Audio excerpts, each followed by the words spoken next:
When I was newly married, back when a full larder meant you'd done well for yourself, we didn't have gadgets or gizmos to lean on. We had our hands, our wits, and a few clever tricks passed down from our own mothers and grandmothers. And do you know, most of them still work every bit as well today. So put the kettle on, pull up a chair, and let me share 25 little kitchen secrets that made us better cooks. The sort of thing you'll wish somebody had told you years ago. Number 1. Grate your butter for pastry and crumble. Everyone frets over rubbing cold butter into flour, working away until their hands go warm and the whole thing turns to a greasy mess. Here's what I learnt. Pop your block of butter in the freezer for 20 minutes. Then grate it straight into the flour on the coarse side of your box grater. Those little cold shreds mix through in seconds, barely needing a touch from your warm fingers. It gives you a lovely light rub-in for short crust, and it's a marvel for a crumble topping too. Cold fat is the whole secret to short, crumbly pastry, and grating is the easiest way I know to keep it cold. A little trick, but it'll save you no end of bother. Number 2. Roll your lemon before you cut it. A lemon that's been sat in the fruit bowl can be a mean, stingy thing when you go to juice it. A few sorry drops and that's your lot. Before you cut into it, press it firmly against the worktop with the flat of your hand and roll it back and forth a good few times. You're breaking down the little pockets inside where the juice hides, and you'll get near enough double out of the same lemon. If it's come straight from the cold larder, a moment in a bowl of warm water helps it along too. Waste not, want not, and a lemon's far too useful to squeeze half-heartedly. Number 3. Rub a cut garlic clove round the salad bowl. If you like a whisper of garlic in your salad, but not a great fistful of it overpowering everything, this is the way. Take a clove, cut it in half, and rub the cut side all round the inside of your wooden salad bowl before the leaves go in. It leaves behind the gentlest hint of garlic, just enough to lift the whole thing without anyone quite putting their finger on why it tastes so good. It's a trick from the finer kitchens, but there's nothing to it. My mother did the same with the earthenware bowl she'd had all her life, and a salad always tasted better out of it. Number 4. Freeze your leftovers in ice cube trays. Half a glass of wine left over, a splash of stock, the last of the cream, herbs going limp. None of it needs binning. We'd freeze the odds and ends in an ice cube tray, then tip the frozen cubes into a bag to keep. A cube or two of wine or stock dropped into a gravy or a stew brings a lovely depth, and you've a little store of flavour always to hand. Chop soft herbs, cover them with a bit of water or melted butter, and freeze those the same way. It's the old thrift dressed up clever. Nothing wasted and everything earning its keep in the freezer. Number 5. Warm the milk before it goes into your mash. A cold splash of milk into hot potatoes cools the whole lot down, and worse, it can turn your mash gluey and grey.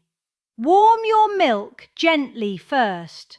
I'd stand the jug in the pan the potatoes drained in, and add it hot, along with a good knob of butter and a proper seasoning of salt and white pepper.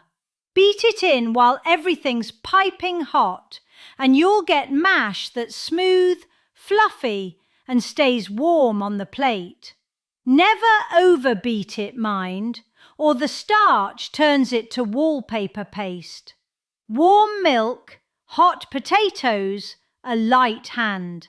That's mash worth having. Number 6.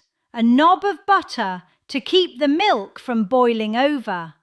Anyone who's warmed milk for a custard or a bit of cocoa knows how it climbs up the pan and over the sides the very second you turn your back, hissing all down the cooker. Rub a little butter round the inside rim of the pan before you start, or drop a knob straight in, and it breaks the surface tension so the milk won't come racing up over the top. Keep the heat gentle and give it a stir, and you'll not have that scorched, wasted mess to scrub off afterwards. It's a small thing that saves a horrible job, and I've never once regretted the dab of butter. Number 7. Brush your mushrooms, don't wash them. Mushrooms are like little sponges. Plunge them in water and they drink it all up, then weep it back out in the pan so they stew and go grey instead of frying up golden. We never washed them under the tap. Instead, wipe each one with a damp cloth or a soft brush to lift off any bits of earth, and that's all they need. Dry mushrooms fry beautifully in hot butter, turning nutty and brown at the edges the way they ought to. A little patience with the cloth pays you back handsomely on the plate. Wet mushrooms are a sad, soggy business, and there's no need for it. Number 8. A spoon of instant coffee in your chocolate cake. Now here's one that always makes people raise an eyebrow and then thank me later. When you're making anything chocolatey, a cake, a batch of brownies, a chocolate sauce, stir a teaspoon of instant coffee into the mix. You won't taste coffee at all. What it does is deepen and darken the chocolate flavour, making it richer and more grown up, so your cake tastes properly chocolatey instead of thin and sweet. Dissolve it in a spoonful of hot water first, so it blends through evenly. It's the sort of secret the good bakers keep to themselves. And now it's yours. Just a teaspoon, and don't tell them how you did it. Number 9. Salt your pasta water like the sea. So many people boil their pasta in a great pan of plain water and then wonder why it tastes of nothing. The water is your one chance to season the pasta itself, right the way through, and you want it properly salty, near enough as salty as the sea. Don't be shy with it. A good tablespoon in a big pan isn't too much. Add the salt once the water's boiling, just before the pasta goes in. Well-seasoned pasta needs far less fuss with the sauce afterwards. It's a simple thing the Italians taught us, and once you've done it, you'll never go back to bland, flabby pasta again. Number 10. Keep a jar of your pasta or potato water. Before you go tipping that cloudy cooking water straight down the sink, keep a cupful back. The starch that's cooked out into the water is a wonderful thing for bringing a sauce together. A splash stirred into your pasta sauce helps it cling to every strand and turns it silky and glossy instead of watery. Potato water does grand work too, giving body to a gravy or a soup, and the old bakers among us swore by it in bread for a lovely soft crumb. It costs you nothing but a moment's thought. We never poured goodness away when it could be doing a job for us. Number 11. A pinch of salt brings out the sweet. It sounds back to front, but a tiny pinch of salt is the secret to making sweet things taste more of themselves. A little salt over a slice of melon or a bowl of strawberries wakes the fruit right up. A pinch in your cake batter, your custard, your caramel, it doesn't make anything salty. It simply sharpens and lifts all the sweetness around it. Even a cup of coffee is the better for the smallest pinch, taking the bitter edge off. Salt is the great balancer in cooking, sweet or savoury alike. And learning to use just a whisper of it in the right place is half of what makes a good cook. Number 12. Dry fry your spices and flour to wake them up. Spices that have sat in the cupboard a while can go a little flat and dusty tasting. Before they go into a curry or a stew, tip them into a dry pan over a gentle heat for a minute or two, until you can just smell them coming alive. That warm, fragrant lift is the flavour waking up. The same goes for flour if you're making a proper brown gravy. Toasting it dry in the pan first gives it a lovely nutty colour and takes away that raw, pasty taste. Keep it moving and don't let it catch or burn. A minute's work and it lifts the whole dish.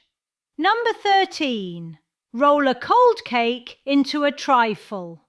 No cake need ever go to waste in a house that knows about trifle.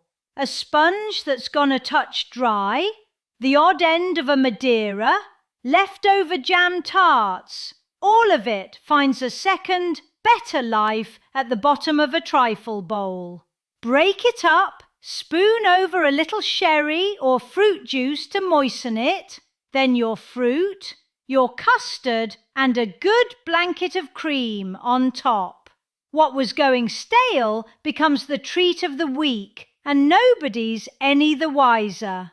We were never a household to throw out a bit of cake. There's almost nothing gone slightly past its best that a bowl of custard can't rescue. Number 14. Chill your bowl and beaters for whipping cream. Cream whips up faster, higher, and far more reliably when everything's cold. Before I whipped a bowl of cream, I'd pop the bowl and the whisk in the fridge for a spell, and I'd not let the cream come out until the last moment. Cold cream, cold bowl, cold whisk. It holds the air beautifully and comes up thick and glossy in no time. And do stop the moment it holds its shape. A few beats too many and you've butter and a weepy mess instead of lovely soft cream. On a warm day especially, that bit of chill makes all the difference between success and a sorry, sloppy bowl. Number 15. Line your tin, but grease it first. Many a beautiful cake has been ruined at the very last hurdle, stuck fast in the tin and coming out in sad, broken lumps. Grease the tin with a little butter, then press your baking paper in. The grease holds the paper snug against the sides, and for good measure, give the paper a light greasing too. For a cake that likes to stick, a dusting of flour over the buttered tin, tapped out to leave just a thin coat, works a treat. Do that and your cake turns out clean and whole every single time. All that effort in the mixing deserves a tin that lets go gracefully at the end. Number 16. Stand your honey jar in hot water.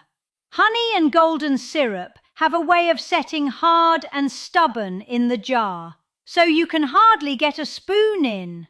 Rather than fighting with it, stand the jar in a bowl or pan of hot water for a few minutes and let the warmth loosen it back to a lovely runny pour. A warmed spoon helps enormously when you're measuring sticky things too. Dip it in hot water first, and the honey or syrup slides straight off instead of clinging to the spoon. Little tricks with a drop of hot water save such a lot of temper in the kitchen, and not a drop of the good stuff is left behind. Number 17. Rest your batter before you fry. Whether it's pancakes on Shrove Tuesday, a Yorkshire pudding, or a batter for frying fish, giving it a rest makes a real difference. Mix it up, then leave it to stand for half an hour or more before you cook. The resting lets the flour drink up the liquid properly and relaxes the whole thing, so you get a tenderer, lighter result with far fewer lumps. A rested pancake batter cooks up thin and lacy. A rushed one can be tough and heavy. It asks nothing of you but a little patience. And if you'll forgive me saying it, patience is the ingredient most modern kitchens are short of. Number 18. A splash of lemon turns milk into buttermilk. Many an old recipe calls for buttermilk, for scones, soda bread, a proper fluffy pancake, and it's not always a thing you've got in. No matter. Stir a good tablespoon of lemon juice or vinegar into a cup of ordinary milk. Give it a moment and it'll curdle and thicken into a passable buttermilk you can use straight away. The little bit of acid does the same work in your baking, reacting with the bicarbonate to give you a lovely light rise. We never let the want of one ingredient stop us. There was nearly always a way to make do with what stood in the pantry. Number 19. Save your stale bread 3 ways. A hard loaf was never rubbish in my kitchen. It was 3 good meals waiting to happen. Blitz or grate it into breadcrumbs and keep them in a bag in the freezer, ready to coat fish or top a crumble.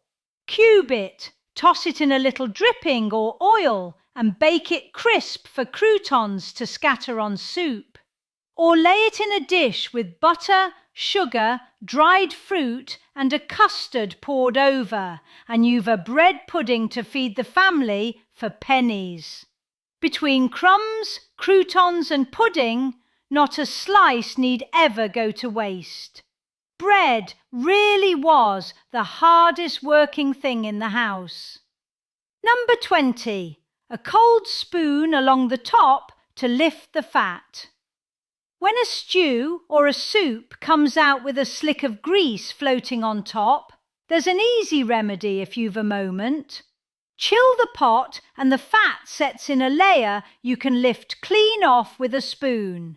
But if you're serving there and then, drag a large, cold metal spoon gently across the surface.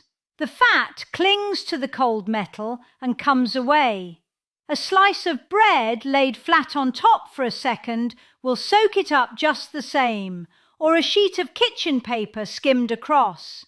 A lighter, cleaner bowl, and no one need know the trouble you saved. Number 21. Cross the bottom of your sprouts. Come Christmas dinner, the sprouts always needed a bit of coaxing to cook evenly, the outside going soft long before the dense middle was done. The old way was to cut a little cross in the base of each one with a sharp knife before boiling. It helps the heat get into the thick stem end so the whole sprout cooks through at the same rate, and it lets a bit of flavour in too. Don't boil them to death, mind. A sprout wants to keep a little bite and its good green colour, not turn to grey mush. Cooked right, They're a joy. Cooked to death, well, no wonder folk complain about them. Number 22. Knock up buttermilk scones with a light hand. The secret to a scone that rises tall and eats soft isn't in some special flour.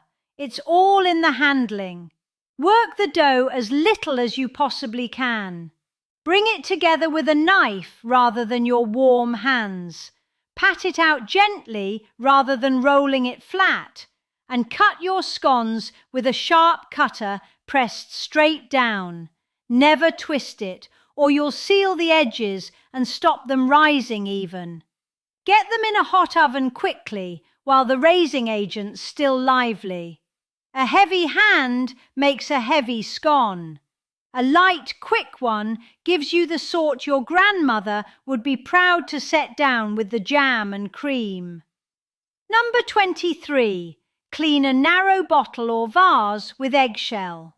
Here's a bit of old cleverness that's got nothing to do with the eating, but everything to do with a tidy kitchen.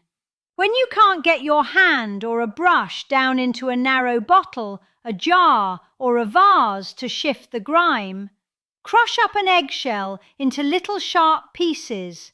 Tip them in with a drop of warm, soapy water and give it a good swirl. The bits of shell scour away at the sides where nothing else will reach, and out they rinse when you're done.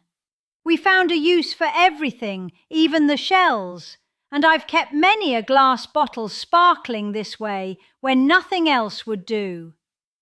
Number 24. A warm spoon and hot knife for a clean cut. Trying to serve ice cream straight from the freezer bends your spoon and your patience both. Dip the spoon in hot water first and it glides through, giving you a neat scoop instead of a battle. The same idea works wonders for cutting a cake or a cheesecake cleanly. Warm your knife under the hot tap, wipe it dry and slice, warming it again between cuts. The heat lets the blade pass through cleanly instead of dragging and tearing, so every slice comes out looking as good as it tastes. It's a small courtesy to a nice bit of baking, and it makes the whole thing look properly done. Number 25. Cook once, eat twice, waste nothing. And here's the trick that holds all the others together, the very heart of how we cooked. We always had one eye on the next meal. Roast a chicken on Sunday, and Mondays your soup and sandwiches, with the carcass gone into the stock pot to make the base of both. Cook a bigger pot than you need, and there's tomorrow's dinner or something for the freezer, earned for no extra work. Every bone, every peeling, every last scrap had a second life waiting for it. It wasn't only thrift, though we needed to be careful. It was a respect for good food and the labour behind it. Cook that way and you'll spend less, waste less, and eat a good deal better for it. And there we are, 25 old British kitchen tricks that served us faithfully and serve just as well in a modern kitchen today. Some you'll have known from your own gran, others might be brand new, but every one of them has earned its keep. So next time you're at the stove, roll that lemon, warm that milk, save that bread, and salt your water like the sea. These little habits made us better cooks, and they'll do the very same for you. Thank you for sitting with me a while. Do tell me in the comments which you already knew and which you'll be trying. Now, I think it's time I put the kettle on again. Take care and happy cooking.